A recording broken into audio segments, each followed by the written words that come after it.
Organic chemistry focuses on the study of functional groups. Functional groups here on this document all contain a carbonyl.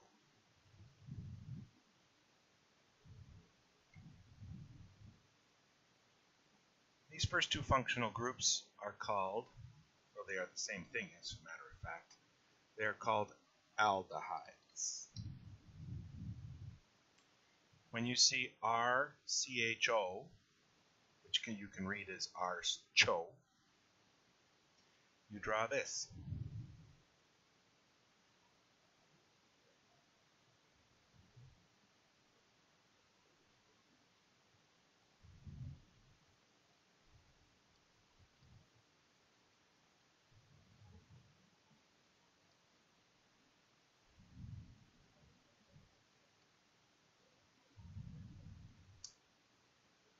Notice the carbonyl in the middle.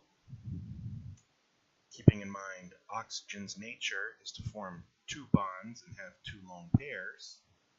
If you were required to draw the Lewis structure, you would have to put on the lone pairs. So we have carbonyl attached to H in an aldehyde. On the other side, you can have a carbon or a hydrogen. RCHO, if you look at it on the right side, you have the flip version. Oops. These things happen. You can read it backwards as RCHO, and in this case the aldehyde H suspiciously looks like it might be attached to the O. Please do not try to draw that Lewis structure. You will have octet violations and formal charge issues. When we see this pattern, RCOR prime, it is clear the O cannot be between the R prime and the C. That would create either an octet violation on the carbon or formal charge issues on the oxygen. The species you will be drawing here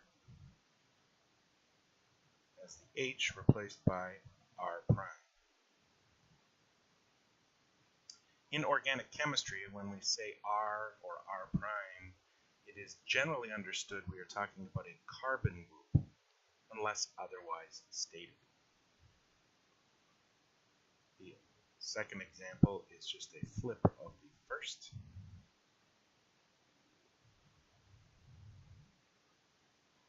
And these two functional groups are called ketones. Carbonyl flanked by two carbon groups.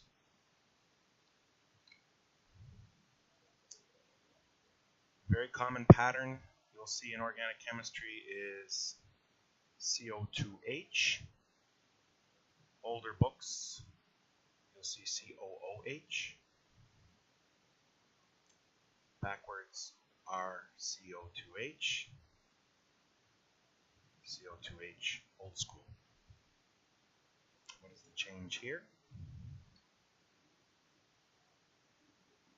We've replaced this R prime with a hydroxyl, which makes this functional group now a carboxylic acid.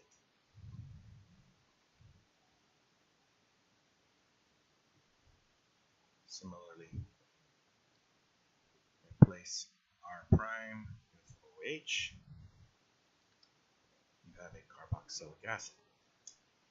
Carboxylic acid has a carbonyl attached to a hydroxyl. In this case, I would like to point out R can be either C or H. R can be either C or H. When you have a carboxylic acid that has lost its H off of the hydroxyl and has replaced it by a carbon group, you have a carboxylic ester. In organic chemistry, this is often called simply an ester. I would like to point out there are many types of esters. The default ester is the carboxylic ester. How does it look backwards?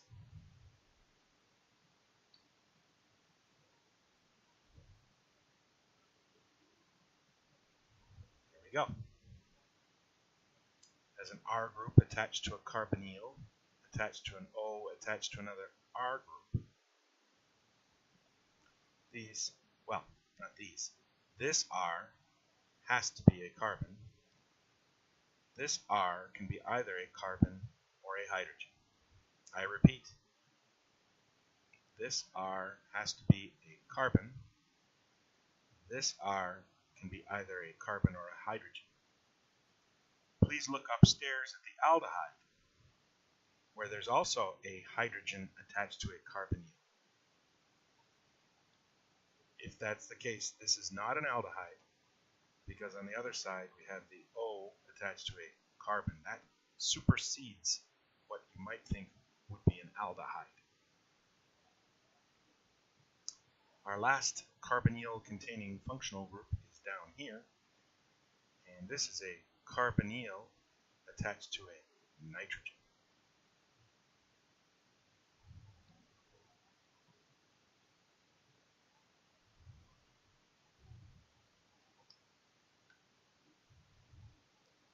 Drawn backwards.